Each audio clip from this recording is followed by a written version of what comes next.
Adrian and Phyllis and Chaya. Hi, everybody. Adrian, you feeling better? I mean, Phyllis, are you feeling better? Hi, Tamar. Okay. Hi, Jody. And Sarah Anthea. Welcome.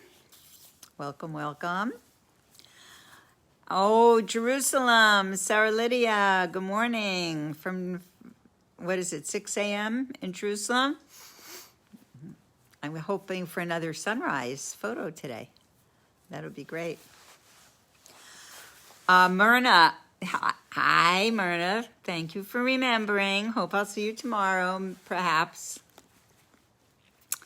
So, yes, it was my birthday this week. But if you've missed it, don't worry, because I'm celebrating a whole week till next Wednesday, when is my English birthday. So nobody worry if you miss saying happy birthday. And today it actually was my youngest son, Kobe's English birthday. So he's also in our family. Thank you, Jody. We celebrate a lot of birthdays. I guess maybe when I get older, I don't know. Maybe I'll still celebrate them.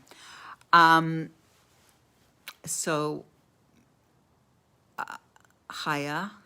thank you. Thank you so much. So we're going to wait a minute or two. Then I'm going to tell you about my exciting adventures for the week while waiting for more people to come. And then we will start the class. Hi, Adrian. So let's say some l'chaim on a little water. Okay.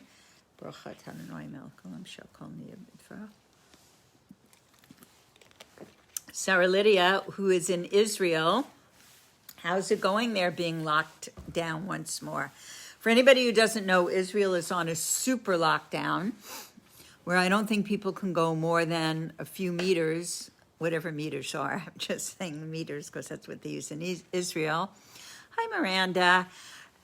They can't go really out of their house too far. I know that my daughter Hindala, who lives in Jerusalem, her two youngest children just tested positive for COVID, but they are perfectly fine. They have actually no symptoms, but everybody, their teacher and all their classmates had gotten it.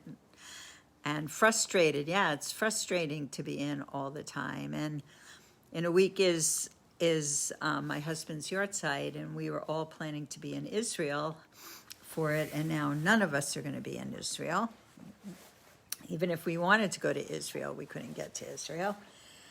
So we're going to be here in Los Angeles, and we're going to let you know we're going to be doing a Zoom event for the yahrzeit, and we're also going to be doing a Zoom event for Tu B'Shvat, which is the Festival of the Trees. So I'll put it on my Facebook, but most of you I see that are on here now are on our email, and you should be getting an email of all the upcoming events that we won't see each other in person, which is really, we're coming closer. That's all we can know.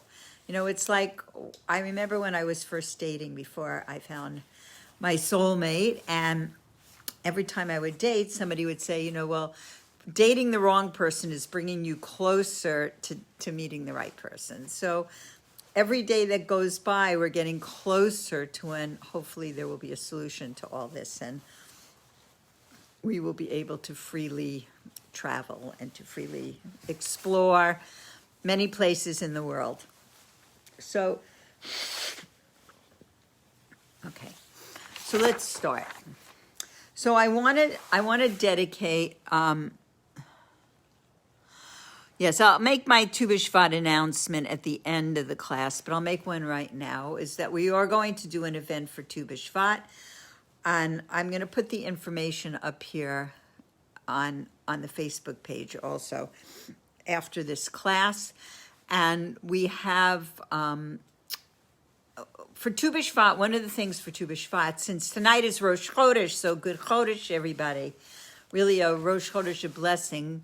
And Tu B'Shvat is within this month, and it's the new year of the trees, and we follow a Seder, just like a Passover Seder, but a little different. We have white wine and red wine, and we eat all the 7 fruits of Israel, and we eat fruits that have skins and fruits that have seeds. And you'll see if you come to the Seder, it's very, very beautiful. And if you would like a platter of fruit without having to go out and get all the ingredients for yourself for the Seder, we have a sign up at westwoodkehillah.org under Tu B'Shvat, and you'll be able to sign up to have a platter of fruits and seeds and nuts and whatever you're going to need for the Seder available. Otherwise, there will be a list there, and on that list it will tell you what to get so that you can be a participant in the Seder and not just an observer in the Seder. Okay. So I want to dedicate this class tonight to a very dear friend. His name was Yosef ben Yosef. His funeral took place this morning in England. His name was Joe Burke. I don't know if any of you ever met him. He was a psychiatrist, and he was really the founder of a unique method of working with people who were suffering from, he called it mental suffering. He did not call it mental illness. He called it mental suffering. And he was very well respected, and he was very knowledgeable in Torah studies and in the psychiatric world. And he and his wife were here once in Los Angeles with us, but mostly we would meet in Jerusalem many times. And sad to say, he passed away, and he was buried today in England. And I watched for a few minutes. There was a Zoom for just a few minutes. They didn't get let's say for part of the funeral, not for the whole funeral. And everybody had umbrellas, and it looked, it was raining, and it was just like you just felt that deep sadness, like the world was sad that this man is no longer able to function and be alive in this world and do the great work that he used to do. So his name was Yosef ben Yosef. And when you see something like that, Yosef ben Yosef, and he's not Sephardic, we know that he was born after the death of his father. He was named for his father, and he was born after the death of his father. Hi, Stella. Hi, Patrice. And he really was, I was listening to Rabbi Lowenthal this morning at the funeral speaking, and he was saying how he just never used the word mental illness. He used mental suffering. And he had total love, absolutely love for everybody, and especially for his patients and the people he worked with. I also want to dedicate this class to the complete healing of Baruch ben Leah, who is Baruch Nachshon, who is very, very ill in Israel. And there is a little spark of light. He is an incredible artist, and for the first time in many, many, many months of his illness, he began to paint this week. So that's really very, very uplifting. So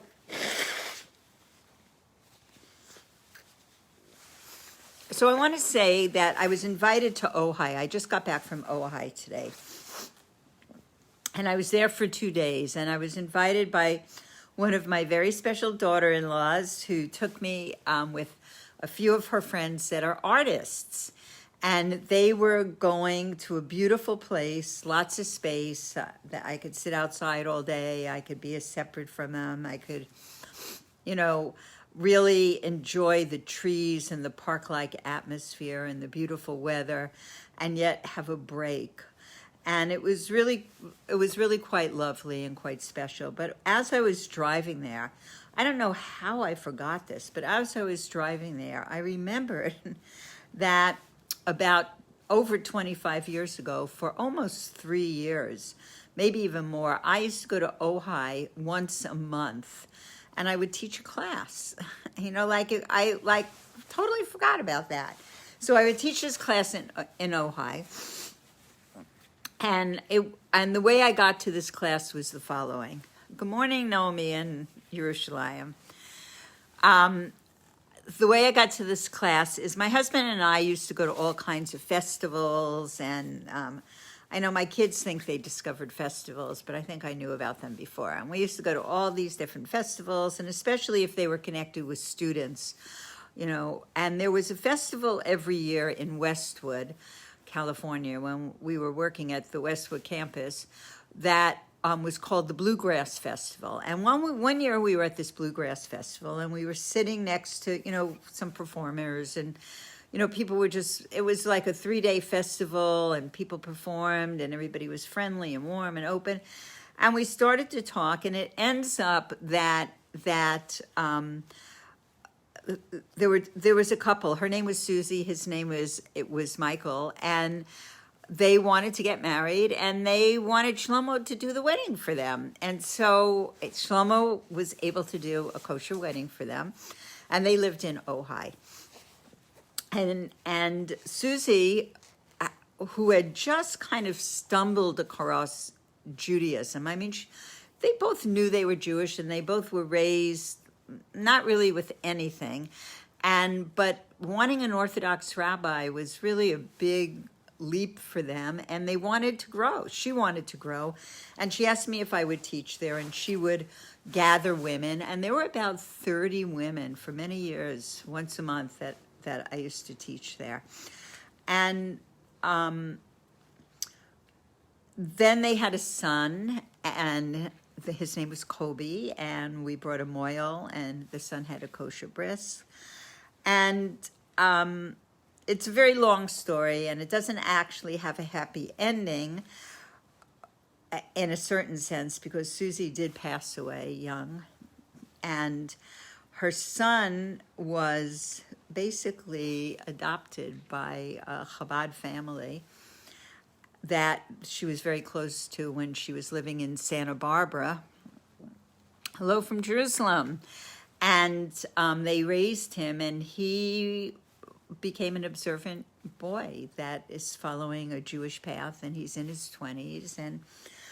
And so this was my Ojai experience, and it's so funny because until I was driving there, I totally forgot that I had such a connection to Ojai, and it was really very refreshing and very beautiful. And wherever you are in the world, invite me, I'm coming. That's all I can say. Not yet, but soon. Okay, so let's start the Parsha. So this is my birthday Parsha, Parsha Veira. And somebody said happy birthday to Naomi, so maybe it's her birthday Parsha too. And so we know that when we talk about Torah, we're referring it's an idiom of the word for instruction. So we're learning. Everything that we study is for learning, but not just for intellectual learning. Everything that we study, we need to incorporate in our lives and develop and bring into the way that we actually actively live our life. And the Torah is offering instructions through all its stories and narratives and details for all generations and for all situations, even those that no longer exist, even things that have happened in our past history. There's some jewels, there's some gems that we can take from it and we can apply into our life. So there is a precept to remember the Exodus from Egypt, and we're supposed to remember it daily. It says that we should remember the day when you came out of the land of Israel all the days of your life. So it says every day we should see ourselves as if we were going out of Egypt. And what does Egypt mean? Egypt is referring to our limitations, the things that are holding us back. So this is relevant to our daily practice in Torah, our daily practice in all the details of how we're observing on whatever level we're observing. So now we're going to tell about the events of how the Israelites physically left Egypt. And there's going to be a guideline for us in all of this, in which the Exodus from Egypt relates to us in a spiritual sense. Because we can learn so much from what has gone on. And that's why You know, when you meet older people like me, no, I'm only kidding. You know, people that really have sages and people who have lived through a lot of life experiences, it is very exciting because there's so much that we can learn from them, so much that we can really gain and bring into our own lives. That's why people like their grandmother's cookbooks, all their recipes. You know, there's something about it that gives you a sense of tremendous warmth in your life. So we're going to now, in this Parsha, we're talking about the first few plagues, and we're talking about that the physical exodus from Egypt began with the 10 plagues that broke the pride of Pharaoh and the pride of Egypt. So for now, we're going to deal with the first 2 plagues, which are the plagues of blood and the plagues of frogs. So we know that the beginning of this Parsha is telling us that there was severe oppression and exile in Egypt. And it starts with these words, "And I have appeared to Abraham." So this was God's reply to Moses, who at the end of the last week's Parsha, which was Parsha Shemos, asks, "Why have you caused evil to this people and you have not saved your people?" So it says the exile was so severe with such intense darkness that even Moshe, who was the embodiment of intellect and wisdom and holiness in the world, he could not understand it, and he asked God, "Why have you caused evil to this people?" So the footnote is telling us that there are 50 gates of understanding that were created in the world, and they were all given to Moshe except one. And I see Stella Eliezri is having a birthday this Shabbos. Happy birthday, Stella. We used to go out to eat on our birthdays. So hopefully we can do that soon. So it says that in the book of Koheles, King Solomon is talking about words of delight. And we know that he was called wiser than all other men before him. And he wanted to be like Moses. But it says that even Moses was on a higher level. And there are many, many details. There are many details to it, which we're not going to go into right now. But it says that at the time that we're talking about, when Moses was present and talking to God, it says there was an extraordinary manifestation of one of the names of God. And he talked about the name that's the transcendent name of God, which that even from that point of view, the exile was still going forward. Even that did not break the exile, and the Jews did not listen to Moses speaking to them as God's emissary. And it says that and this rejection, they rejected the words of God. They rejected what God was saying to them, that they had hard work and their spirits were in anguish. But still, when he said, "I will bring you out from under the burdens of Egypt," with all the 4 expressions of redemption, which we will go into later, they still did not listen to Moses.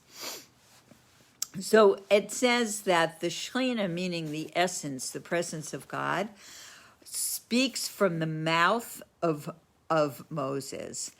And it says that Moses was a tool. He was just a receiver for the speech of the Shekhinah, the speech that Hashem was going to be gave over to the Jewish people, because even the physicality of Moshe became an instrument for godliness, for conveying the words of God. And it says that there was a difference, a basic difference between Moshe and all the other prophets. And it says that all prophets had to divest themselves of their physicality, of their physical nature, because their bodies were a block to prophecy. Their bodies were not a vehicle for prophecy. And then they would prophesy by saying ko, like this, meaning a mere resemblance. And it says Moshe remained in his natural state, and he prophesies with the expression zeh, which means this is, very powerfully, very strong. So it says zeh, this is, signifies a clear vision of the object as it is. And it says only Moshe had a prophetic vision of this kind. And all the other prophets were filled with fear during that time. And some became so very, very physically weak when they would receive these messages and give them over. And it said sometimes they would have to take off everything that they had on because all physical, they couldn't bear any sort of physical trappings on them because it would be a block to receiving a certain spirit of prophecy.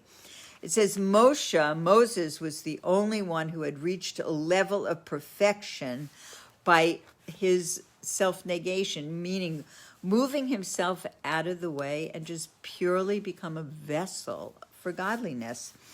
And it says that, so even when he was in prophecy, he was able to remain in his natural state.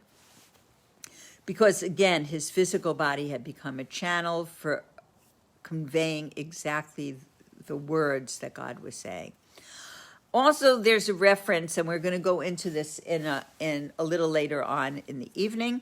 There is a reference to the merit of all the patriarchs, and also the matriarchs. And God said, "I appeared unto Abraham, Isaac, and Jacob, and as a protecting influence." And we're going to skip that right now because we're going to talk about it when we finish this piece of Torah. But it says God was the one who brought up the merit of the patriarchs, and indicating how great they were and how great at their assistance was in conveying something into the world that we need in our lives to live by. And it says that there were many things that were very auspicious at the time. There was the four-letter name of God, the Yud and the Hey and the Vav and the Hey, the transcendent name of God. There were four expressions of redemption, how God redeemed the Jewish people. And all of this was conveyed through Moses. And also that when the patriarchs were being talked about, that was referred to by God himself. And even with all this, Moses speaking to them, God speaking to them, it says the people of Israel did not consider the possibility of redemption. They didn't see it. They couldn't understand it. They couldn't believe it.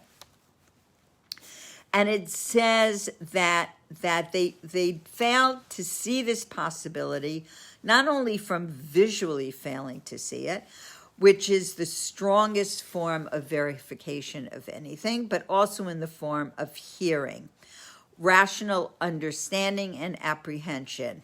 And it says they did not listen. So there is a distinction between a visual perception and where there's a closeness between the seer and that which they see, and something that a person hears.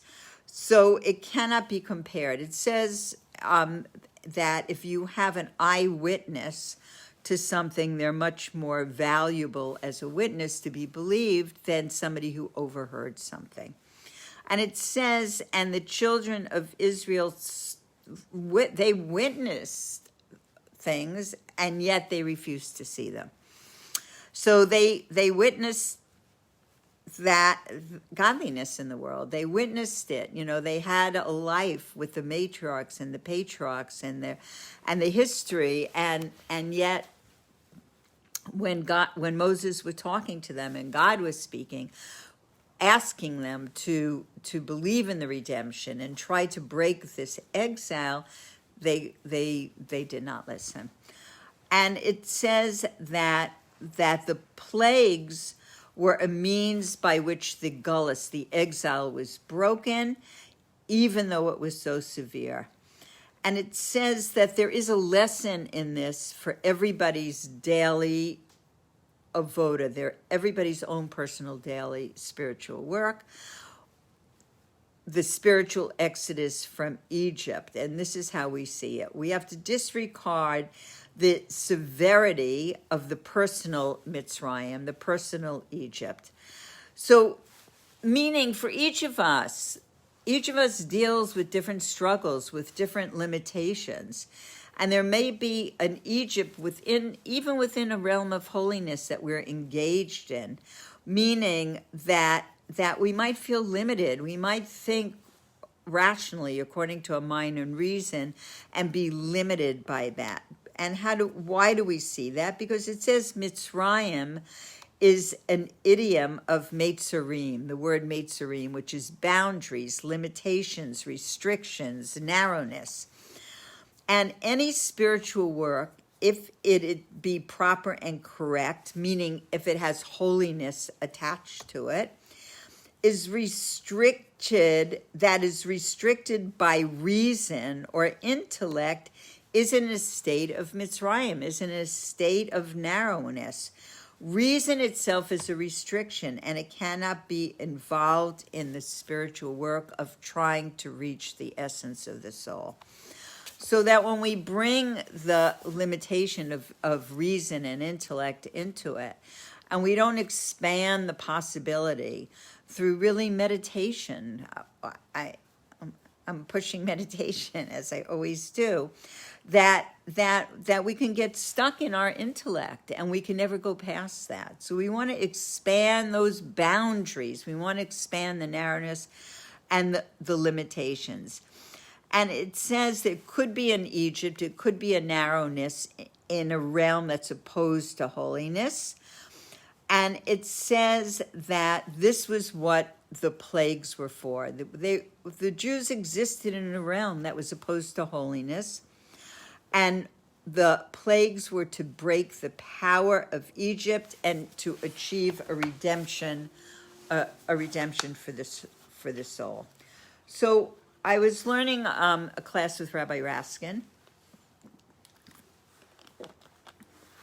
and he talked a little bit about the plagues of blood and frogs. And before we go into a certain aspect of it, I want to go over a little bit about it. So God tells Moses to stand opposite Pharaoh.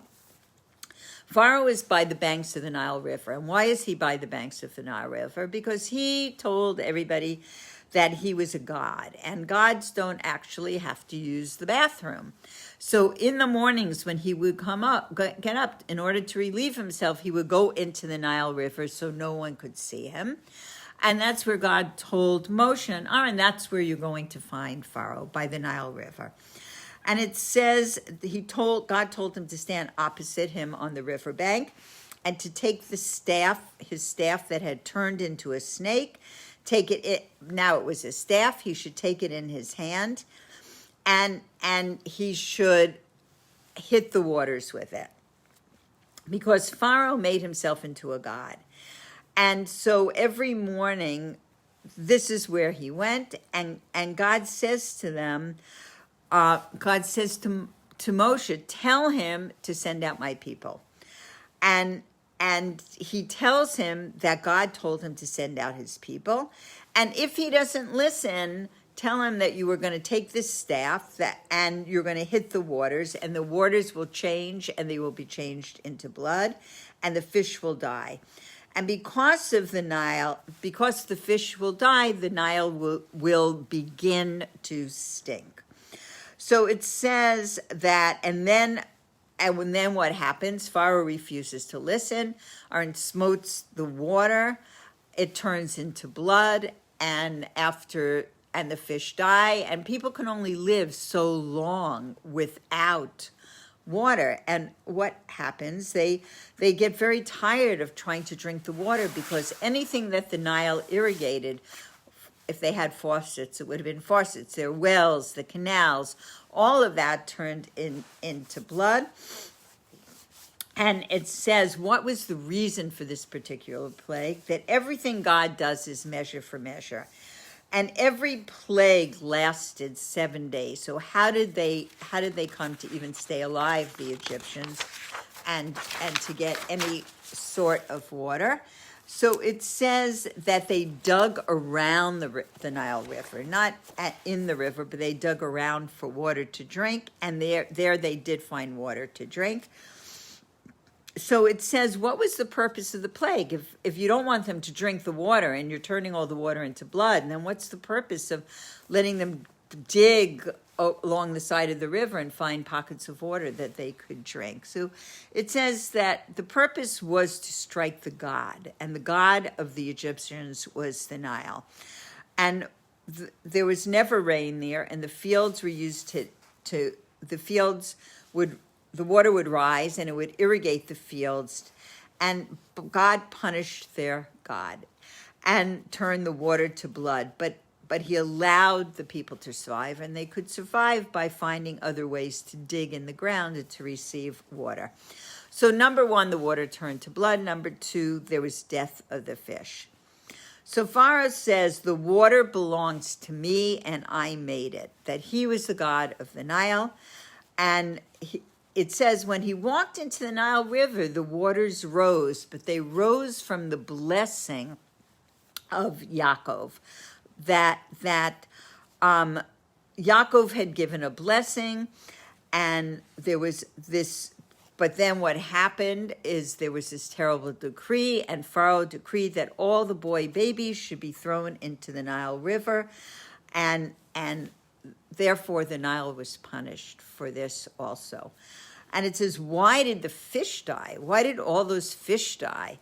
And it says, because the Egyptians wanted to deny the blessing of Yaakov. Yaakov gave a blessing to the Jewish people. You will multiply like fish across the land. And two ways Pharaoh denied the Jews multiplying and the Jews having an increase in their population. One was to kill all the Jewish boy babies so that there wouldn't be more. And the other was to close the mikvahs, just like they did in Russia. So there were mikvahs, they used the mikvah, they had bodies of water. I don't know exactly how it worked, but that's how he tried to eliminate the Jewish people, because they knew that in order for there to be relations and holy children born, that the women would need to immerse in a mikvah. So now he throws babies into the water, and he doesn't allow them to use the mikvah, and so he's trying to deplete the people of Israel in that way, and God punishes the waters because of it. And we are obligated to use water. I mean, mikvahs have always been an essential part of Jewish life. And if any of you get the good fortune to be at a Farbrengen with Miriam Rhodes in Israel, in Bat Ayin, or even last week went to the Babi Martha Kollel by the grave of Menucha Rachel on the Alter Rebbe's yurtzeit, and went with Sarah Nakshan and some women from Bat Ayin, and they played all the melodies of the Alter Rebbe, and they told deep teachings of Torah. But she can tell you on one of her trips to Russia, where she and her husband were sent as emissaries of the Rebbe when Russia was closed and dangerous for people to go in. And she and one of her dear friends now in Israel, who lived in a very far off village that Miriam had to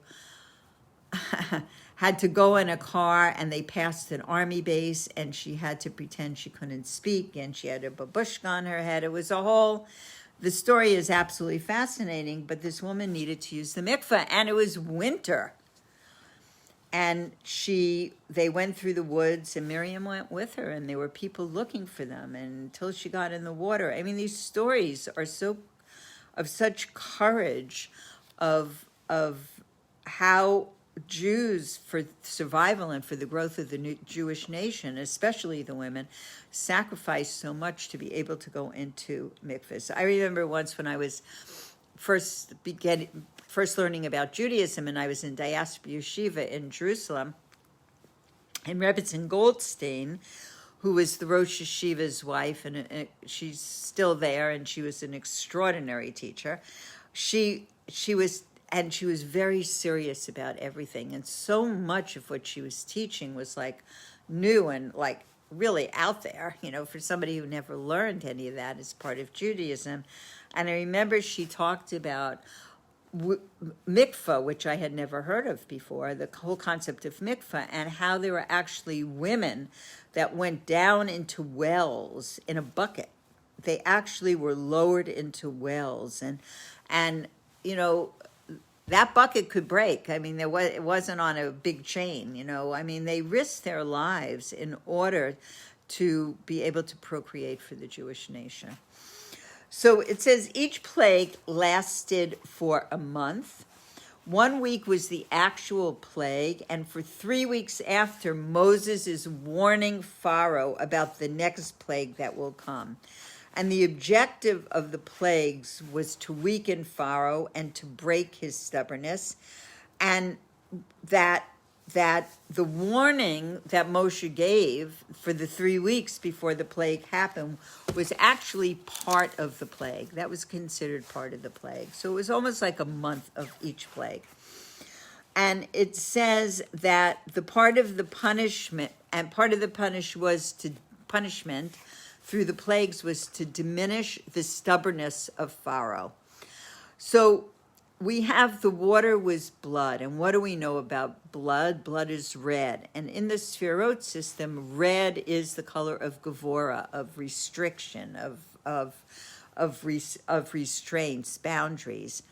And each plague broke a different level of Egypt.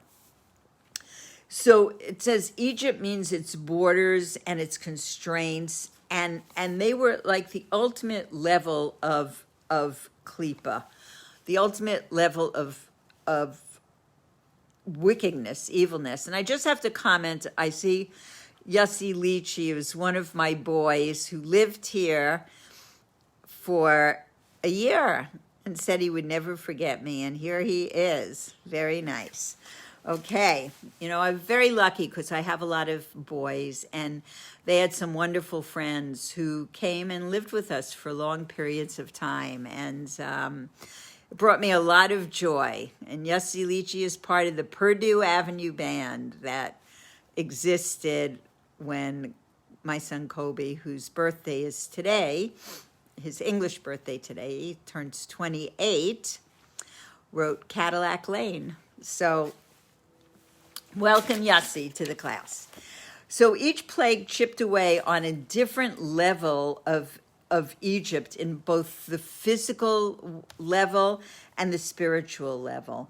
And it said on the spiritual level, the plague of the blood broke through the attribute of justice. And the plagues teach us how we can leave our personal Egypt.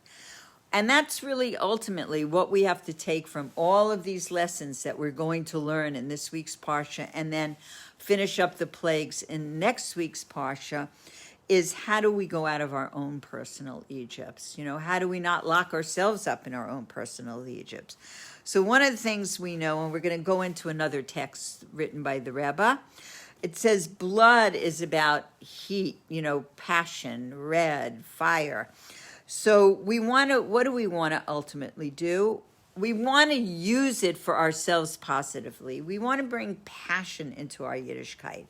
That we want it to be exciting. It can't be, oh, by the way, I'm doing this. No, we have to find the way to be excited. We have to find the way to really be passionate about what we're doing. And then we have the Yetzer Hara, the evil inclination. It says, come on, chill out, don't be so excited. You learned this piece of Torah last year. You're going to learn it next year. What's exciting about it?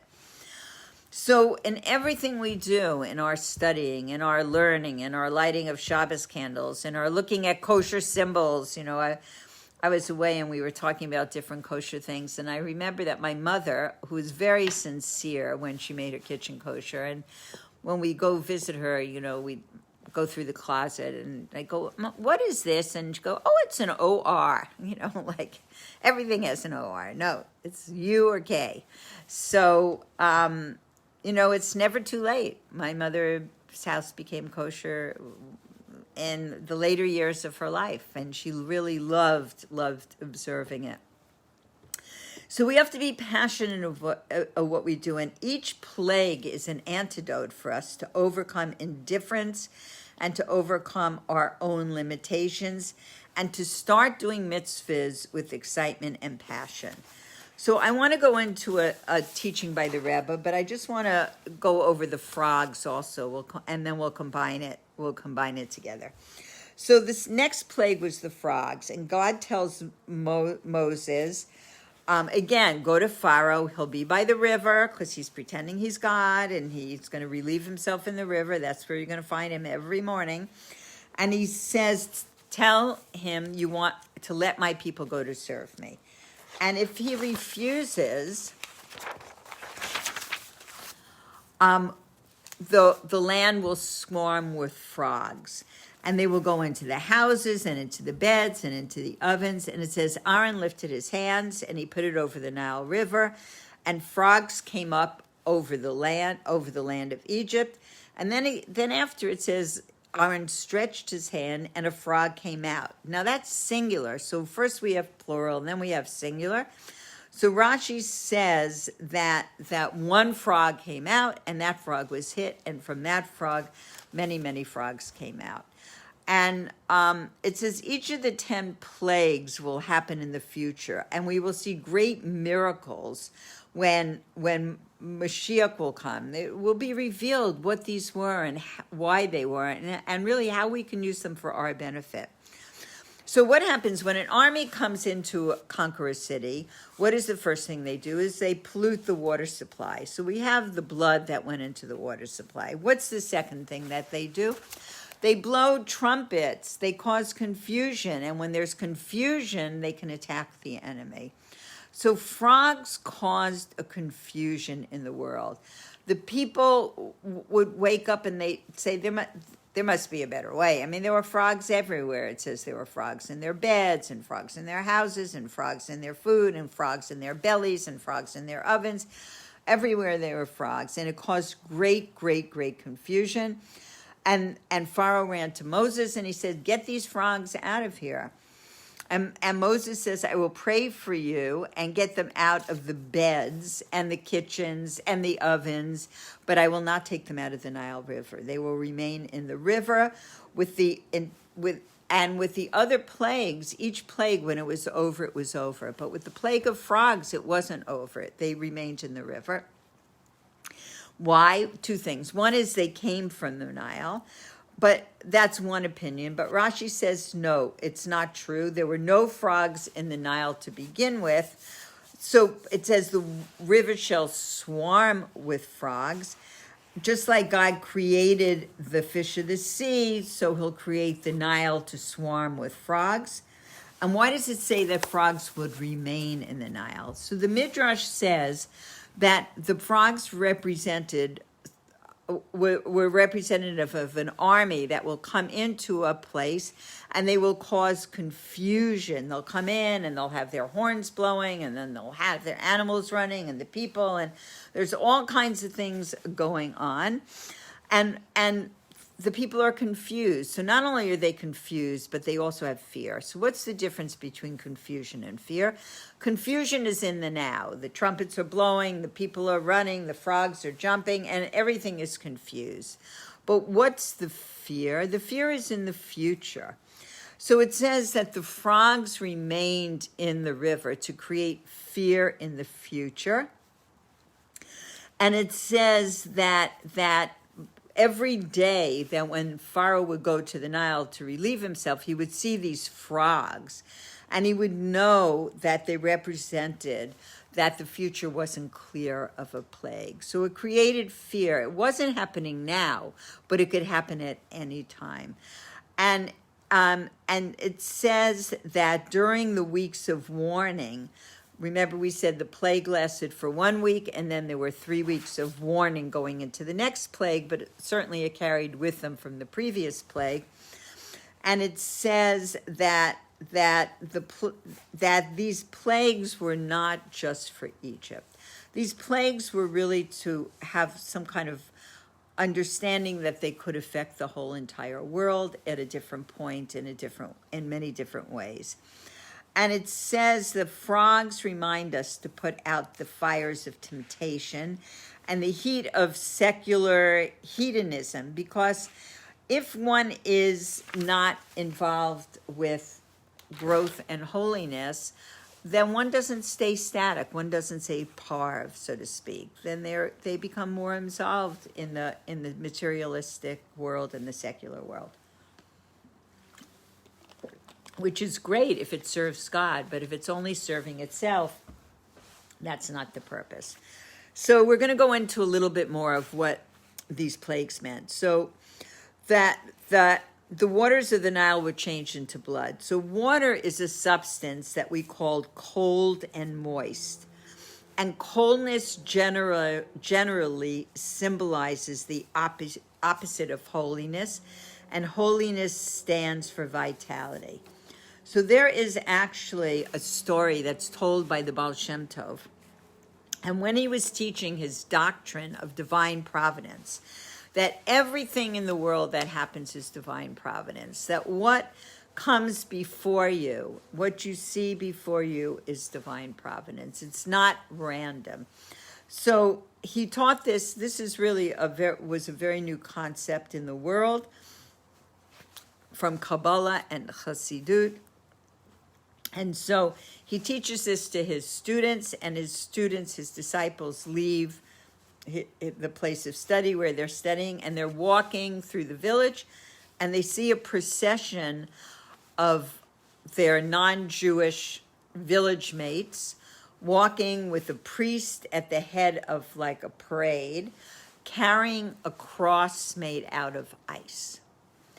So they look at this cross made out of ice, and they immediately go back to the Baal Shem Tov.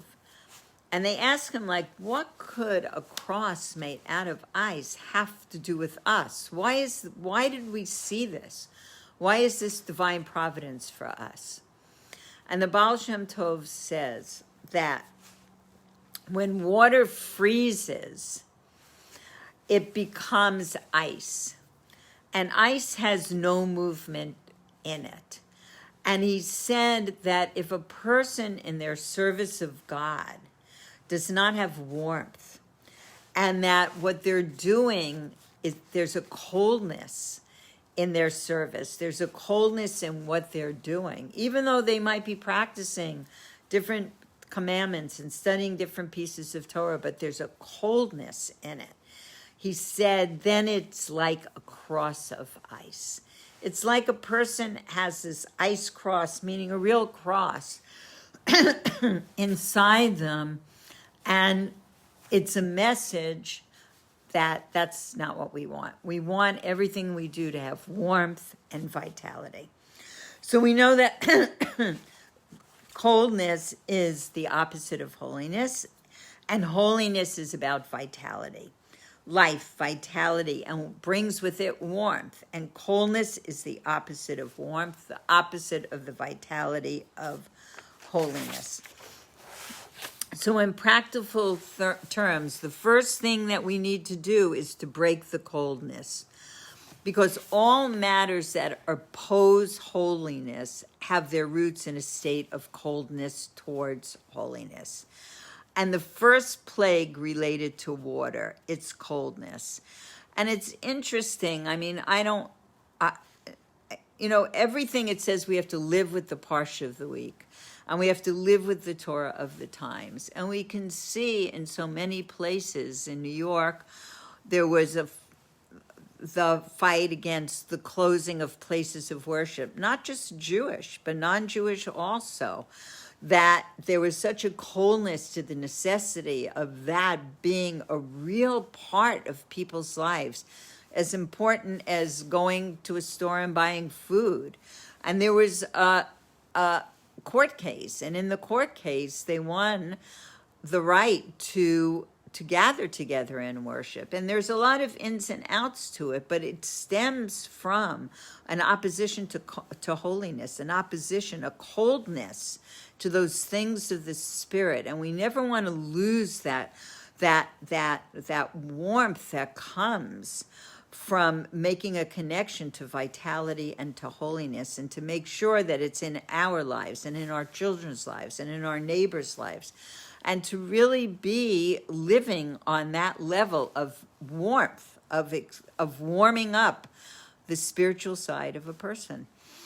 So it says that the plague affected the waters that were in the river, meaning in the Nile River. And it says, according to the Zohar, that God commanded that all the waters of Egypt, their streams, their rivers, ponds, and everything become smitten with blood, except for what we said before in the class of the places that they dug near the river, where they were able to get out little pockets of water to survive.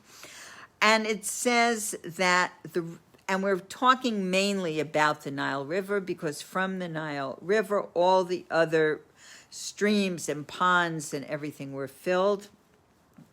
So Aaron only had to strike that river. Yes, Miranda, that is exactly true. We're going to talk about those cold-blooded creatures that are frogs. So it says that there are two kinds of water that are connected to two kinds of coldness. There's coldness, there's indifference towards worldly matters. That comes from holiness. And there's coldness towards matters of holiness, and that comes from the root of what we call klipa, or the evilness or the unholiness in the world. And it says there are waters that come from above and from the rain of the heavens, and it says that that's analogous to the coldness that comes from holiness, and we're going to go into that. And there are waters that come from under the earth, and that's the coldness of klipa, of these shells of unholiness. And the waters of the Nile River were waters of the coldness of klipa, of unholiness. And it says, how do we know that? How do we know they come below? Because it says the waters of the Nile rose. They came from under the earth. They did not come from above. We know that there was no rain in Egypt, that the only way they irrigated their fields was through the waters of the Nile River. And these waters, this coldness towards holiness, constitute the idolatry of Egypt, and that idolatry caused all sorts of evil. And then when the pride of Egypt was to be crushed, the first to be broken were the waters of the Nile, the aspect of negative coldness, which is the god of the Egyptians. Melinda, welcome. Nice to almost see you. Okay, so it says that the first plague, and we have to remember again that the Nile River represented their god. And what happens when one goes on attack? You want to attack their god first to show that it's not a god. It's not anything that's going to survive or protect them. So the first plague converted the waters into blood. And again, blood indicates vitality. Blood is life force. All the waters of the river were turned into blood, and the coldness was changed into vitality. Because it says from the forest itself is taking the axe with which to fell it. So it explains that the waters of the river turned into blood upon the dry land. So why do we need that sentence? Why do we need to say upon the dry land? Because dry land lacks even the quality of moisture. When you think of dry land, you know, that there's no moisture in it. And it says that what do we need moisture for? We need moisture for attachment. We need moisture for connection, for devekus, for something that's bound together. It has to have that moistness to it. So it says that even this dryness, this very ultimate dryness, was able to be turned into vitality. That we're changing that coldness, the coldness of the moist and the coldness of the water, and we're warming it up with vitality. So it says that among the four categories of inanimate, vegetative, animate, and articulate beings, because mankind are called speakers. Their closeness to holiness has a proportion to the vitality that they exhibit. So, because again, holiness means vitality. So inanimate objects are further away from holiness, followed by vegetative, then animals, and then it says that we go on, and humans are the ones who have the closest ability to express holiness and this level of vitality. Water and blood represent coldness and warmth as they're present in inanimate matter, and also in animate beings too. There's a trait of coldness, in particular in those things that were created from water, and this applies to the frogs. The frogs, it says, the frogs are cold-blooded, and the river shall swarm with these frogs. So it says, just as when the fish were so plentiful during the 6 days of creation. And it says, God said to Pharaoh, you said, mine is the river, but I will show you whether it is mine or yours. My plague shall come upon it, and I will decree that it bring forth frogs. And it says, just like in the beginning, when I decreed there should be fish in the water, that let the waters swarm, and the Nile will perform what I wanted to do. It will be from my bidding. So it says, frogs are seen to swim. And in the Gemara, and the Midrash, it talks about a scorpion, that in order for a scorpion to cross the river, he's put upon a frog who will carry him across. So it says a scorpion is by nature a cold being. And in fact, the venom of a scorpion is cold, and the venom of a rattlesnake is hot. And there is a law about if one is bitten by a scorpion or a rattlesnake while they are standing in the silent prayer, whether a person can move away out of their position or have to stand there. And it says the bite of coldness, the bite of the scorpion is worse, that one can flee from the bite of the scorpion because it's connected to coldness. So it says that frogs are creatures of water, even though they have this coldness. And it said, and what would the frogs do? They would go up into the ovens that had fires in them. And why is this so important? Because the frogs had what we call Mesiras Nefesh. The frogs had self-sacrifice. They went against their nature. They were commanded to go throughout the land of Egypt, and they even went to a place which would consume them. They gave up their lives to follow the will of God. They went into the ovens. So it says that this was an act of tremendous Mesiras Nefesh. It says that frogs come from the water, and they went into the burning waters. They went into their opposite. They went into the fire, which is the extreme opposite of themselves. I just can't fail to greet Mia from my holy city of Sfat that I miss so much. So we now have, besides Jerusalem, we have a Sfat representative, which makes me very happy. And I love seeing pictures of your little baby that are up on Facebook. So when the frogs were carrying out their mission, they demonstrated that there could be holy coldness toward physical and material things. And that is why they went into the ovens. They took that and they did something tremendous. Mesiras Nefesh is a tremendous quality, that level of sacrifice to go against something that is so opposite to what their nature is. And they went in order to extinguish the heat and this false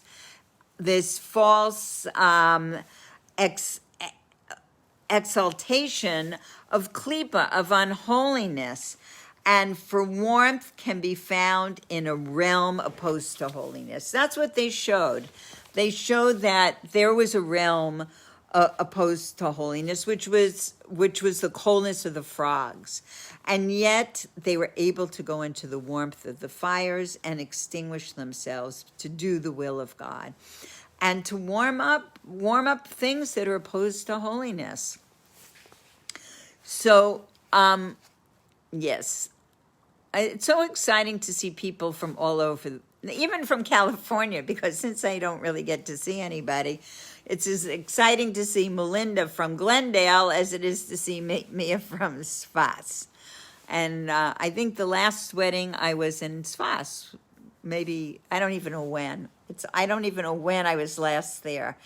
I was last there last February, and it's now going to be almost a year. And I just have to say this is going to be the first year that none of our family will be there, except hopefully for my daughter that lives in Israel and my grandchildren that are studying in Sfat for my husband's yahrzeit this year. So we'll let all our Sfat friends know what's going to be happening.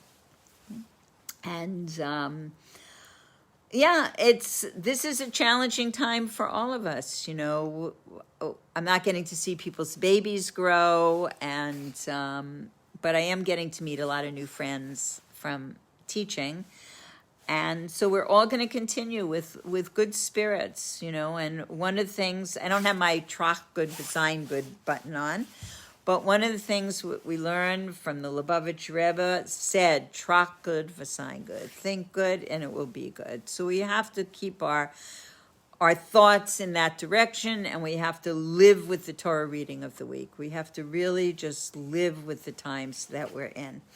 And find the holiness in it. You know, take what is the coldness of the world. And here it's telling us this week, take the coldness, take things that are opposed to holiness, and warm it up. Just warm it up by every kind deed we do, every smile we give to another person, I was in Ojai today, and it was the friendliest place. You know, I went for a walk, and everybody was saying hello, and I went into like this incredible, it was these beautiful trees and wooded areas, and people are just happy.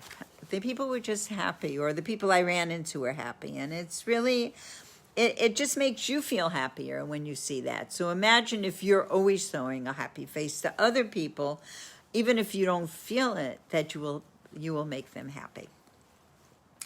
So it says, in order to leave and rid ourselves of the impure Egypt, we have to introduce warmth and vitality into everything that relates to holiness. For coldness is the beginning of all sorts of evil. We must avoid coldness. We must avoid indifference.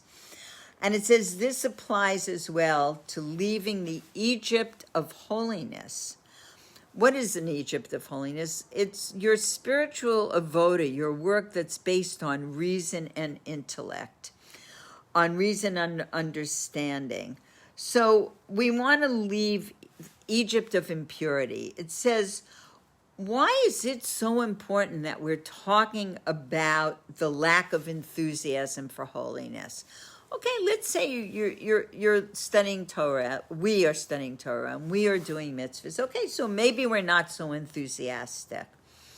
But it says, what does it matter? The question is asked that there is no enthusiasm for holiness. And it says that one cannot be neither here nor there. You can't be neither enthusiastic for holiness and non-enthusiastic for worldly things. It says a state of coolness towards things of holiness can lead to, God forbid, the impurity of Egypt, can lead a person to that level of impurity of Egypt, because coolness means indifference. I remember when my birthday son was little, and he used to say, I didn't taste it, and I don't like it. It's almost like that. It's like indifference. You don't even want to try it.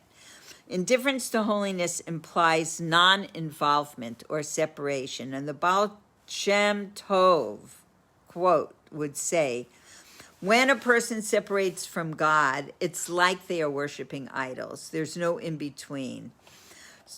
Wow, that's a powerful statement. And it says that the arch enemy, the antithesis of holiness, signifies coldness, cooling the ardor and enthusiasm for God, which must result in sin. It's good to be on fire. It's good to be enthusiastic. And you want to find ways to set yourself, how you can find the joy and enthusiasm in doing a mitzvah. I remember, I might have used this example once before, but in Los Angeles, there used to be the Israel Day. I mean, they still have them. Not this year, but in most years, they had the Israel Day Fair. And there was a time that before they started charging and tickets, and that there was just tremendous numbers of people. There's still a lot of people, but there were tremendous numbers of people. And I would go with bags and bags of Shabbos candles to hand out to ask people to light. And even though it might seem that I'm very friendly and preppy and wanting to do that, it was very hard in the beginning, like you're standing there and you have these bags of candles and you're thinking they're gonna say, what? I don't want them. But the first few people were always very, very difficult. And then once I would ask people and they would start hugging and kissing me and they'd say thank you and they would be so happy to receive it, it was easier the rest of the day. It was exciting and it was easier and I was very enthusiastic. So we have to find the ways to make ourselves enthusiastic, to make ourselves not indifferent to things, that it does matter, that all of these things do matter. I think that's what I felt in Ojai today, just walking down the street, going for a walk in these beautiful streets, is that when people smile, when people are friendly, it means being friendly does matter. It does have an effect. And it makes you feel good and it makes them feel good. And why not? Correct? Okay. So it says that the Yetzer Hara, which means the evil inclination, exerts itself with every effort to cool us off, to make us indifferent to godliness. Even in the face of a miracle, the Yetzer Hara can say, why are you impressed? After all, you do believe everything is from God. And so, okay, so it happened. And it says, and here is an example that is brought. It says, thus surely there is nothing special in God converting the combination of the three letters of Chet, Mem, and Tzaddik, which equals the word chametz, vinegar, to a new combination of Shin, Mem, and Nun, which means shemen, which means oil. And he who had commanded the oil to burn will also command the vinegar to burn. Why then all this excitement over it? So the story is, there was a sage, and his name was Hanina ben Dosa, and his daughter, by mistake, poured vinegar into the Shabbos candle holders instead of oil. And there was almost no time till Shabbos, and she was sad that this would prevent her from lighting the Shabbos candles, the Shabbos lights, and she was consoled by her father, who said, why should this mix-up trouble you? He who commanded the oil to burn can also command the vinegar to burn. And she kindled the vinegar, and it burned for the whole of Shabbos. So it says there's an underlying message in this story that everything includes everything, including vinegar and oil, came into being through the 10 sayings that with which God created the world. There were 10 sayings that God created the world. Let there be light, let there be a firmament, etc., etc. And it says even objects that are not mentioned explicitly in these utterances also derive from it by means of different combinations of letters and different substitution of letters in those words. And it says that different combinations and substitutions will form different words, Hebrew names, and terms that are not mentioned explicitly. And it says that it still can relate to the very essence and life force of everything that's in that object and cause it to come into being, just like lighting. The vinegar was able to light instead of the oil. And it says the vinegar is a mere combination of letters, and the combination can just as readily be changed into a different compound to convert the vinegar into oil. So when this happens, then the Yetzer Hara comes and says, why all this excitement? I mean, when something out of the ordinary like this would happen, you get quite excited. And the Yetzer Hara is trying to cool it off again, cool it down again. And it says the aim of the Yetzer Hara is to cool the feelings of divine excitement and to affect a coldness, an indifference to holiness. And this is the whole root of the impurity of Egypt. And in order to rid oneself of Egypt, one must remember that first comes blood, which is enthusiastic involvement with holiness. And it says, just as we have to generate within ourselves an enthusiasm for holiness, we also have to have a coolness to mundane affairs. So the enthusiasm for holiness is the blood, and the coolness to mundane affairs is the frogs. And they represent turn away from evil, which is the frogs, and do good, which is blood. By means of these two approaches, one is freed from Egypt. So I remember one of the first stories I learned about this was that, there was a young child that came home from school, and the child did not have its brand new jacket for the winter that she wore to school that day. So her mother says, go back to school right now before tomorrow and get your brand new coat. And she sends her back to the school with another coat on because it's cold out. So she goes to the custodian of the school and she tells him the story that she left her coat. And he says, oh, no problem. We have a room. All the lost and found are taken to a room. And we have a room full of coats. And we'll come and you'll look for your coat. And she goes in and she says to the custodian, my coat's not here. I can't find it. And he sees her. He comes back in the room. And every coat she's trying on, she's putting on over the coat she's wearing. So he says to her, no. First, you have to take off the coat you're wearing and now start trying on the coats to find your own coat. And that's what it means. Turn from evil and go towards good. Sometimes we have to clean out something. We have to clear up something. So the general order in a person's avoda, in a person's spiritual work, is first turn from evil and then do good. But it says that and we also know that when you're trying to build a home, how do you build a home? How do you build the foundation? You first have to remove the dirt and the rubble and whatever's there. And then only when that is cleaned up do you lay the beautiful foundation and you bring in the beautiful vessels and you prepare the dwelling. So this is the normal order on our level of growth and development that goes from below upwards. But there is an order from the heavens, from above downwards. And it says there is an order of first to do good and then to turn away from evil. Because there are revelations that one might have that will inspire one in their doing of good to leave the evil behind.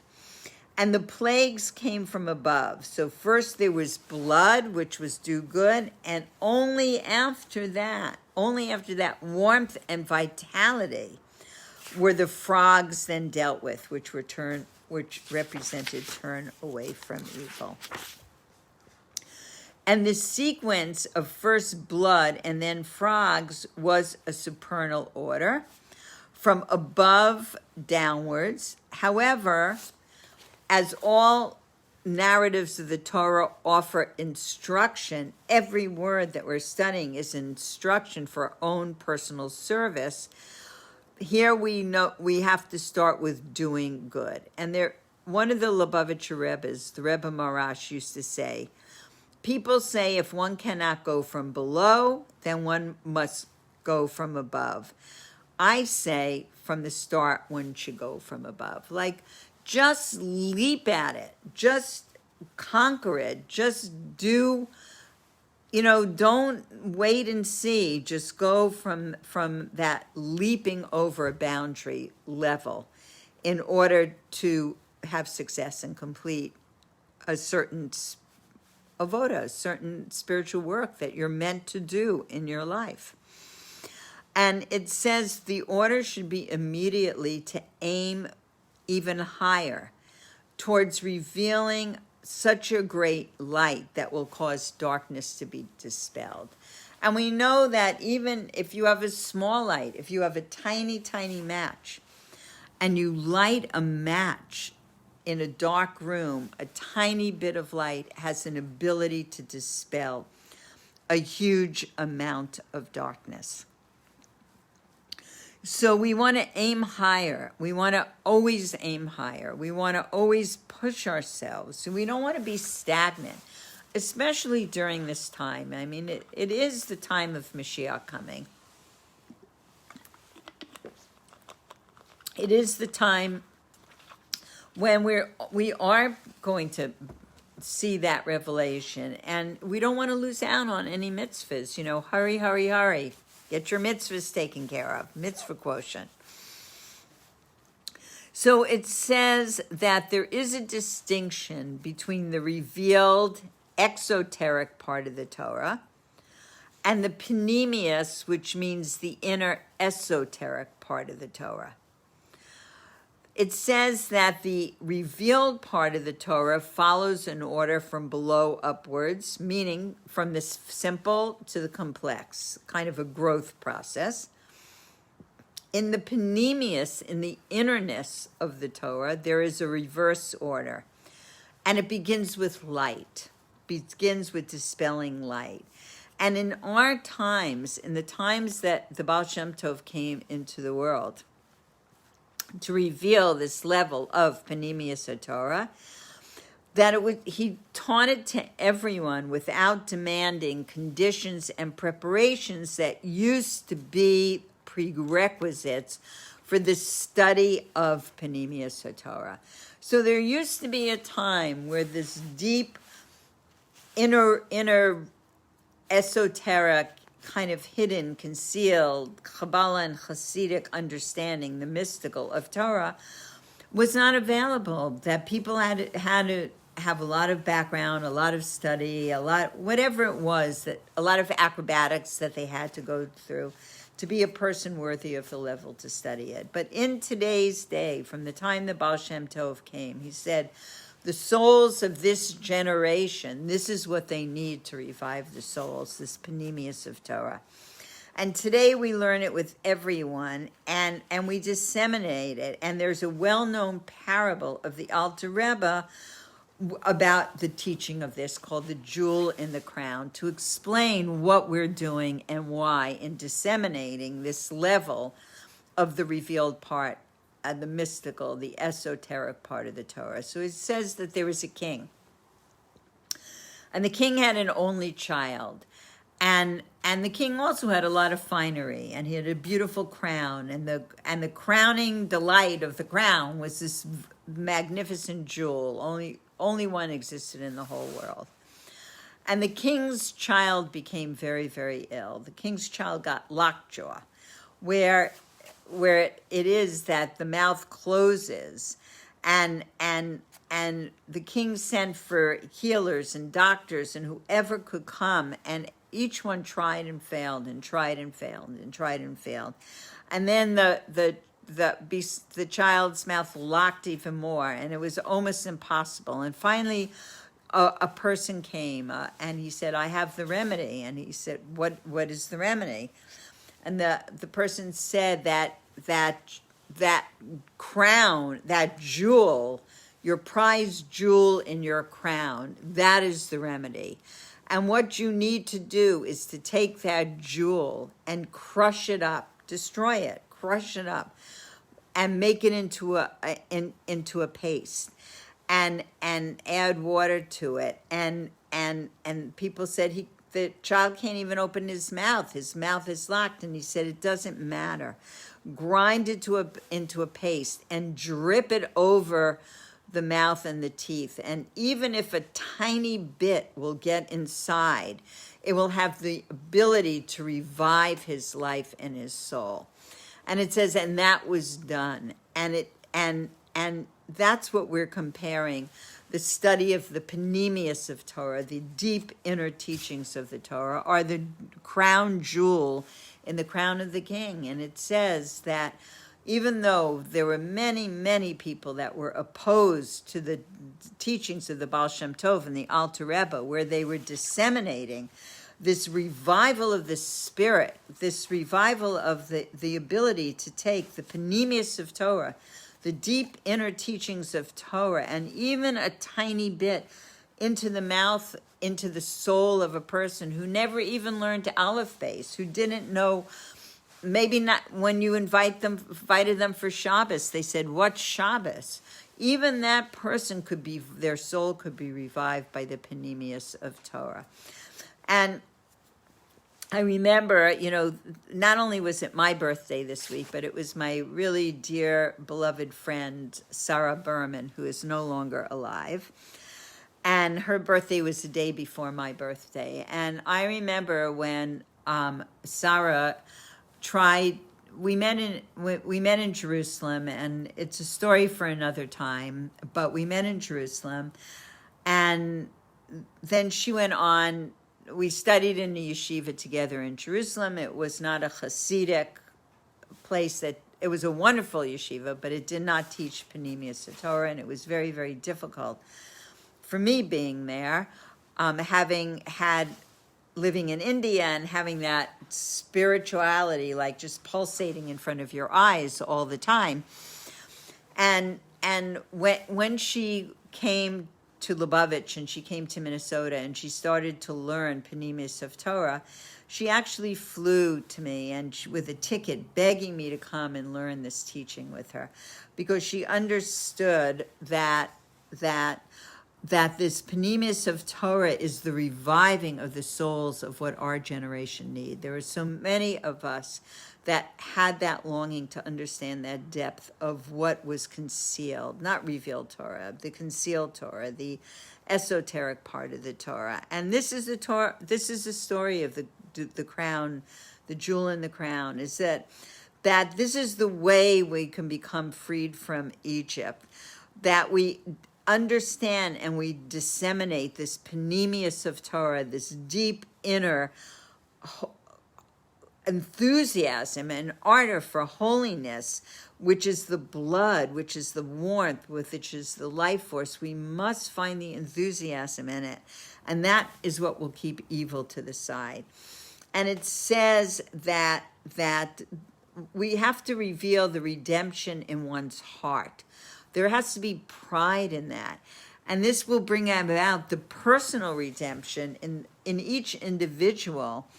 And it's possible to achieve, but it needs to be done with enthusiasm. It can't be done with a coldness of spirit, or feeling it's a burden. One of the things I really suggest to people, and you're people, so I'm going to suggest it, if there's something that you're doing and it feels like a burden, but you feel obligated to do it because you want to make a connection to your Judaism, it's a mitzvah and you feel you have no choice, it's whatever the reason, like you have to either relearn it or talk to somebody or find a way to find the enthusiasm in it, because that we have to warm up everything we're doing. We have to bring that vitality into it, and it can be found. It's sometimes hard, but it absolutely can be found. Okay, so to go on a little, there are a few things, so I'm not sure which piece I want to do. Okay, I'll do this piece, and then we'll see if we have time for the next piece, okay? So it says there are 4 expressions of redemption in this Parsha. And wait, before I continue, I just want to say one more thing about the Baal Shem Tov. It says that he's saying that the redemption from Egypt, the exile of Egypt, and then the redemption from Egypt relates not only to the Jewish nation as a whole, but to each one of us individually. And there's a verse from Psalms that says, draw near to my soul and redeem it. And that's referring to a personal redemption that often needs to precede the general redemption. That we, in our own work, in our own spiritual work, with enthusiasm and joy and connection, can help to usher in the general redemption for all of us, for the whole world, so that we should really be blessed to be successful in doing this. So we have 4 expressions of redemption. One is, I will take you out, I will deliver, I will redeem, and then another, I will take you out, I will take you to me. And these are the 4 redemptions from not only the Egyptian exile, but from the exiles that followed the Egyptian exile. And it says that there is the expression of, and I will bring you, is referring to the era of the future redemption, which is divided into the days of the Mashiach, and also it talks about the days of desolation. So what does it mean by that word desolation? It doesn't mean destruction. It says that it's similar to the 7th day of the week, which is Shabbat, when work is prohibited, and the 7th sabbatical year, the Shemitah year, when the land must be left fallow, not used. And this quality of desolation is interpreted to mean desolation from a normative life and practices that can even be on a superior level, meaning that there are certain things that we have to refrain from on Shabbos, that we don't engage in order to have this superior level of the complete joy and the complete inner spiritual elevation of what the Shabbos means in our life. So it says that the future redemption already began with the Exodus. So they were redeemed, and they did not realize there would be other exiles and other redemptions, but that because we had the redemption from Egypt, it means that we're on our way to the future redemptions. So in the Gemara, it says that, a quote from Rabbi Yochanan that says, man is liable for his fire because it is like his arrow. And this means that as soon as one has kindled a fire, the person is liable for all of the damages that will follow. So it would seem that if there's a damage from a fire, that it was unavoidable, and why should then a person be held liable? Why should they be responsible? And it says, when circumstances are beyond a person's control, usually you say that person is exempt from responsibility. What could that person have done to prevent that level of fire? So it's going on to say the liability is for having kindled the fire. So kindling the fire was a voluntary act. If it got out of control and there was damage, then it was a consequence to this voluntary act. So it says the measure of goodness or reward exceeds that of punishment. So let us say in a case of a penalty that the whole damage comes retroactively from the first initial moment of kindling the fire. So we kindle the fire and we don't expect it to create damage. We don't expect it to go out of control, but it does, and it creates tremendous damage. So we know that the damage really comes from that first moment, even though the person is not responsible in a certain sense, because their intention was never to create damage. So it says that it's bringing this as an analogy and saying, from the moment that God promised, and I shall bring you to the good land, which refers to the highest level of the future redemption, that is already in effect, even if we haven't gotten there yet. Even if we don't see that redemption in front of us. We don't see that land that we're going. I mean, we see it from a distance, but do we see it really close up? But from the moment that God promised it to us, he became responsible for it. So it says kindling a fire is like shooting an arrow. As soon as the arrow has left one's hand, one can no longer control it. So it says that when you shoot an arrow or you start a fire or you kindle a fire, it's like already you've committed to the changes that will come because of it. You're already there. But it says with God that the fire or the arrow never actually leave his hand because God is always in full control. So it never happens by the way it happens. It says the ultimate effect is not completed at the start because God can always change it. It's not set. So when you kindle a fire and you kindle it in an area with a lot of dead trees, it's going to catch on fire.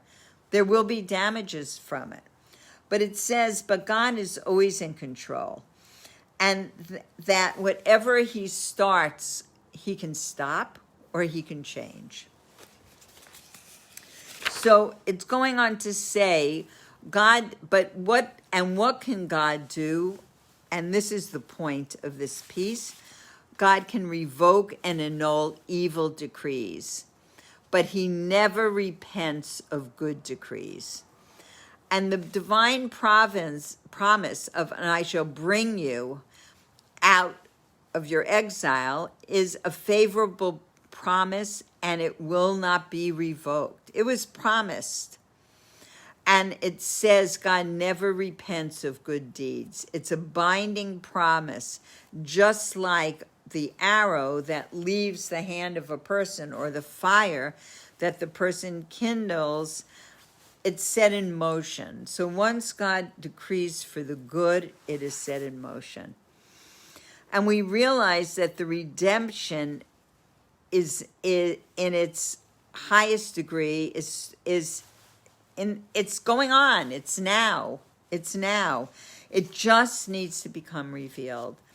And it says that, and it makes it so much easier to overcome obstructions and hindrances in this world, and especially in these last stages of exile when we know that God won't rescind a promise.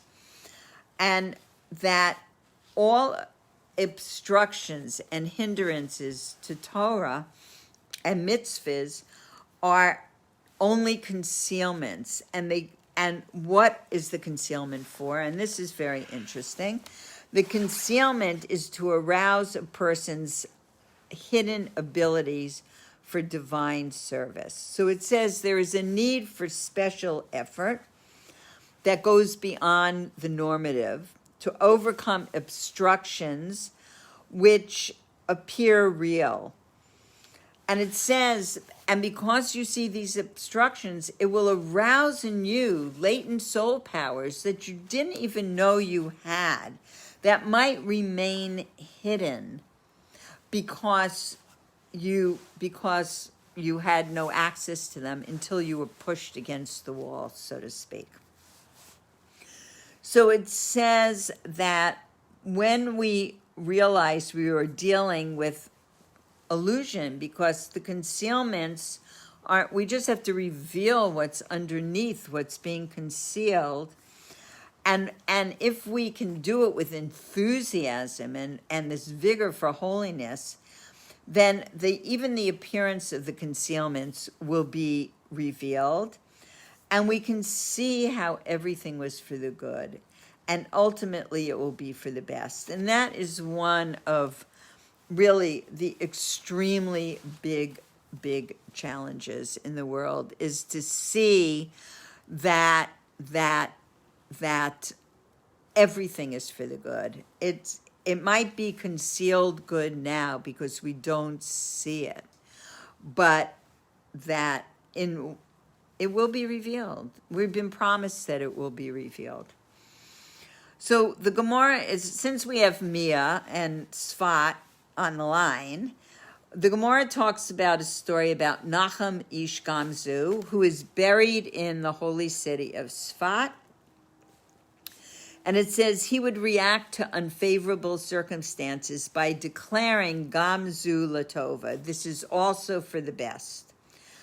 His disciple was Rabbi Akiva, and he says in the face of adversities, he would declare, whatever God does is for the good. So it's saying that there's a difference in these two different expressions.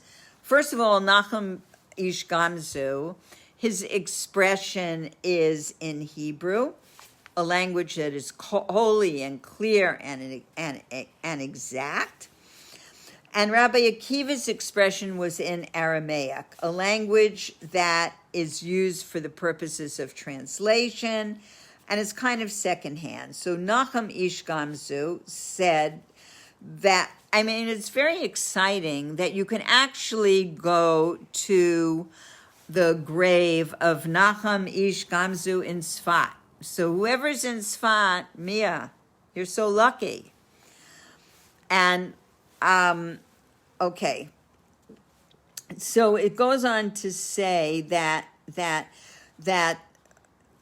when Nachum said that this is, he's saying that this is for the good, that the word this is, he's saying it as if you can visibly see the good, as you can visibly see it, a complete good that even enhances what you originally thought.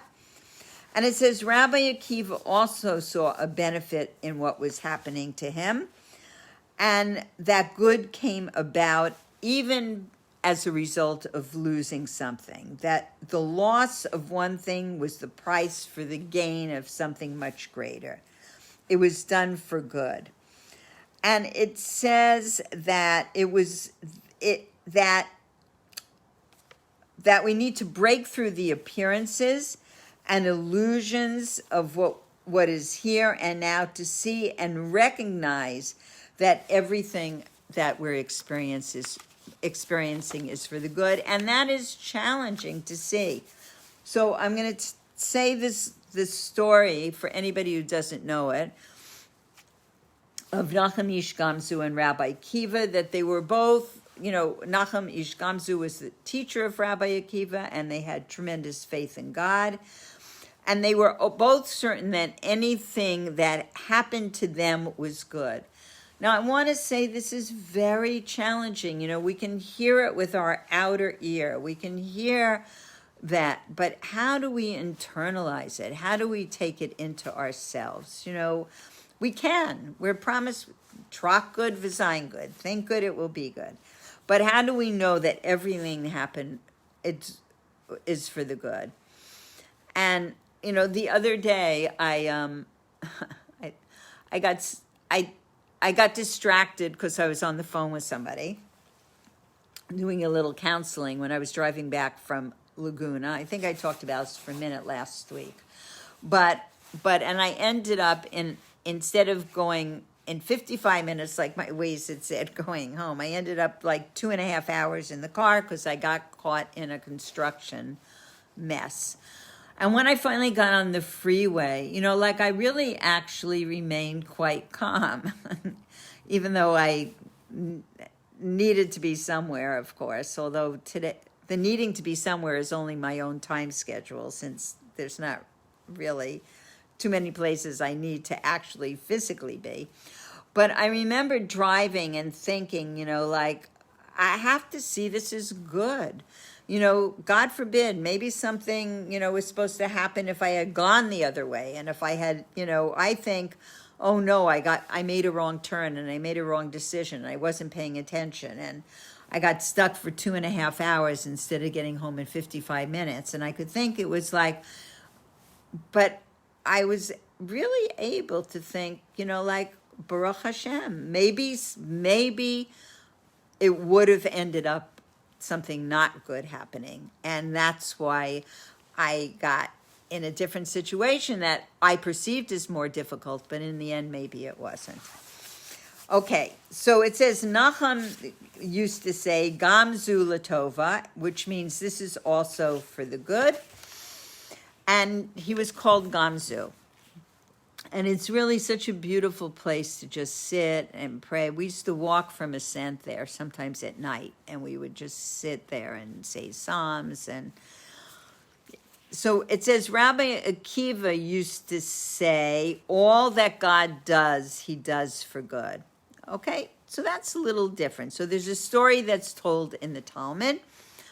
And it says, Rabbi Nachum was sent to Rome to try to persuade the Roman emperor to be more kindly to the Jews. So he decided he would take a precious box filled of jewels and gold and diamonds as a gift for the emperor.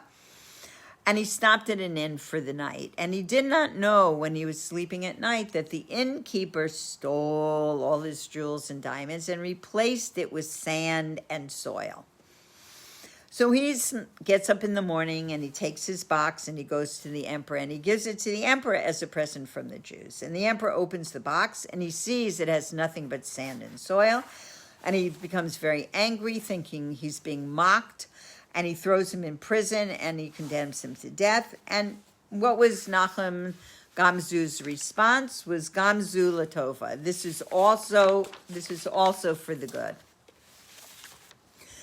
And at his trial, it says, there was somebody who was dressed up. It was Eliyahu Hanavi, dressed as one of the emperor's advisors. And he says that the Jews would not have insulted you by just sending a box of sand and soil. He says, this is probably not ordinary sand and soil. This is probably like Abraham. So Abraham went to battle against kings and he threw sand and soil at them because that's all he had. And God turned it into arrows and deadly weapons. And he won the battle over these kings. So the defense advisor is saying to the king, maybe the sand and soil were of that level of Abraham. So the emperor was at war for a long time, and he wasn't able to defeat his enemy. So he ordered that the sand and soil be used, and guess what? He defeated the enemy, and he immediately released Nachum from jail and gave him many presents. And, his Gamzu Latova worked out well for him. Then Rabbi Akiva, we have the story of Rabbi Akiva. And he was on his way to a city, but he couldn't reach there in time before the sun set, so he had to take shelter in the woods. And it was a very dark night. And he had with him a candle, and he lit the candle. And he also had a rooster that could crow and wake him up in the morning so he could go and do his business in the city. and he had a donkey that he rode on to help him get around. So in the night, a strong wind came and blew out the candle. And then the rooster and the donkey were taken by other bigger animals of prey, and he was left with nothing. He was left with not his candle, not his rooster, not his donkey. And he says each time, first the candle blew out, and he said, all that God does is for the good. And then the rooster was taken, and he says, all that God does is for the good. And then he lost his donkey, and he said, all that God does is for the good. And in the morning, when he arrived in the city, he learned that there was this vicious band of bandits that robbed and beat up people, and they passed through the forest. And it says that if they had seen him, they would have beaten him, maybe even killed him. So it was good that the candle was blown out, and that the rooster couldn't crow in the morning, and the donkey couldn't bray, and he was saved. And it says that why did he? And there was a difference in what he said and in what Nachum Gamzu says. And it says that in life there are two types of evil. One is a temporary setback that might prove in the future to be a blessing. And then there's a more serious evil like sickness or even death, which seems to have no good in it at all, but we believe it to be a good purpose that only God knows. When Nachum Ish Gamzu said this is also for good, he meant that the event was good, that all the details of the event that happened were good in itself. And when Rabbi Akiva said all that God does, he does for good, it means that while the experience was unpleasant, it led to good. So these are actually attitudes that we could have. We can actually see that way. We can see that Gamzu Latova, and we can see that everything that God does is for good. And we don't always see it, but we can move our hearts to believe it. We have another Mimi from Yerushalayim. If Mimi could live in Yerushalayim and get there after living so many years in the United States, and it was so concealed, would she ever get there? And she did. That we have to see in that way. We have to see that everything is possible, that God only wants good for us. And especially in this world today where people are struggling, and there's a woman who called me today. She used to come to my classes. She's very old. Some people might think I'm very old since I just had my birthday.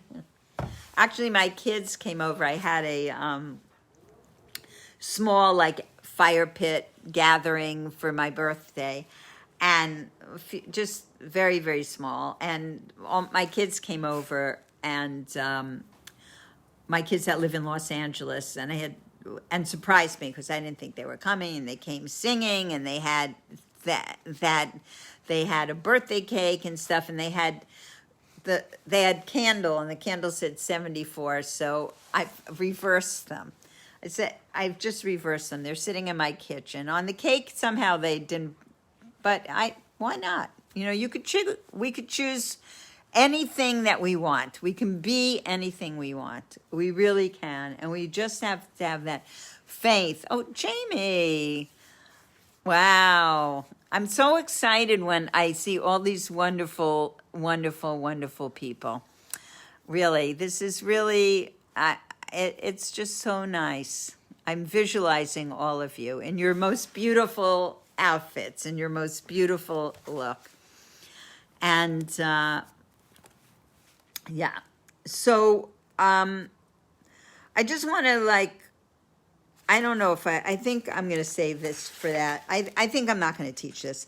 I'm going to save this. Remember, we're going to do a class one day of everything we haven't been able to learn in the classes I'm teaching. Okay, let's see. From Sfat, Rabbi Nachman says, being old doesn't even exist. Wow, because we are being recreated again and anew in every moment. See, if you live in Sfat, pearls of wisdom just pour out of your mouth. Yeah, I don't feel old at all. And yeah, so I don't think I'm going to do this last piece. I really should make notes I'm going to do one class one day of all the extra pieces that I prepared that I have not had an opportunity to teach. But I just want to, and there's Sherry. So I just want to thank everybody for coming to the classes. And today is Rosh Chodesh. For anybody who wasn't here in the beginning, Rosh Chodesh Shvat. It's the month of Tu B'Shvat, the new year of the trees. So I'll tell you the upcoming events. Next Shabbos is Yud Shvat, and that is the day that it's the yortzeit of the previous Lubavitch Rebbe, and it's the day that the Rebbe, who is our Rebbe, became Rebbe. So it's a big Hasidic celebration. That's Friday night and Saturday. And Sunday night is my husband's yortzeit. And to make a sad day sadder, our family will be here wherever they are. I mean, some of us are in Los Angeles. Some kids are flying into Los Angeles. But my daughter is in Israel, and my grandchildren I have some older grandchildren in Sfat, and hopefully they will be able to get to the grave on that day. But for some reason, Israel is inaccessible right now, and but we are going to do a Zoom event. So that will be something new, and we're going to have some music.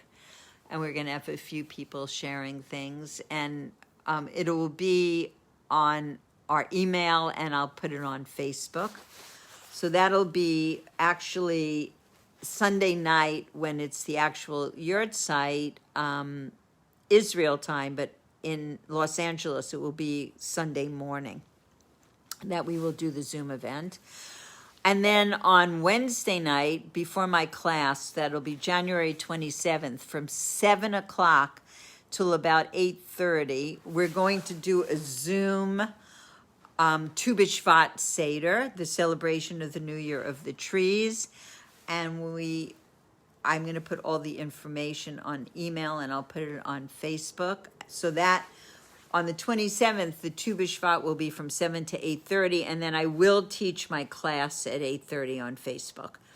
So I just want to say this month is really the celebration of the trees and the fruits and of Israel, of Eretz Yisrael. And if you've never attended a Tu B'Shvat Seder, it really is going through the different spiritual worlds. We have red wine, we have white wine. We mix them together. We have fruits that have a shell on the outside that you can't eat, that have to be peeled. We have fruits that have their seeds inside. They all have some significance and meaning. And we're going to have a few speakers, and we're going to talk about it. And I think it'll be something very interesting and exciting.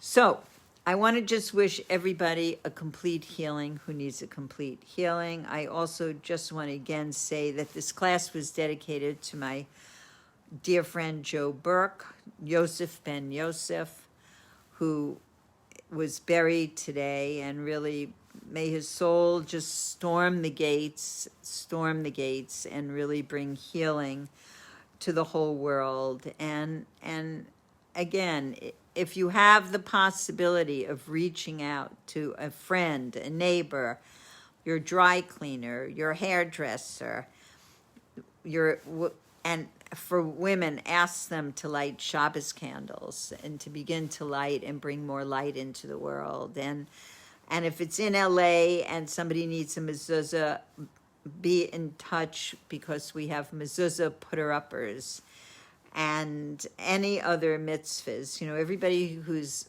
listening to this class is doing the mitzvah of learning Torah, and it's really, you know, it's bringing light into the world, and that's our job right now. Our job is to bring light and to bring it with joy and to reach out to those people that are alone. You know, somebody just asked me from England, is there any kind of like website or any kind of way that we can find for people who have time on their hands to make phone calls, which is almost everybody, to people that are lonely and alone and not able to get out and suffering.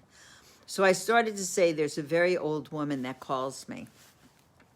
And I try always to answer her phone call when she calls. And she's just, she's alone.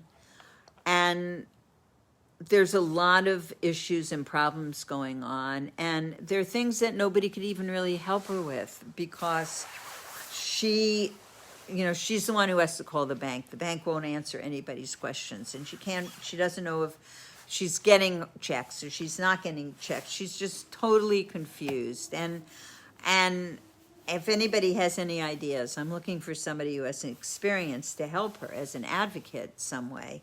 But there are a lot of people like this. You know, there are a lot of people that are just alone and don't know who to turn to and have no one to rely on. So if you can reach out to anybody and you can be a support even for one person during this time, you know, you're doing a tremendous work. And if we all do it together, then we can really bring happiness and healing into the world. So that's it. And cousin Karen is here. And I just want to thank everybody, all my new friends and old friends, for coming on. And everybody should have a blessed week and a blessed Shabbos. And I will see you with my X-ray vision next week. Okay. Thank you so much for giving me the opportunity to prepare and teach. I really love it. So thank you. Mia, she's here in Los Angeles, this woman.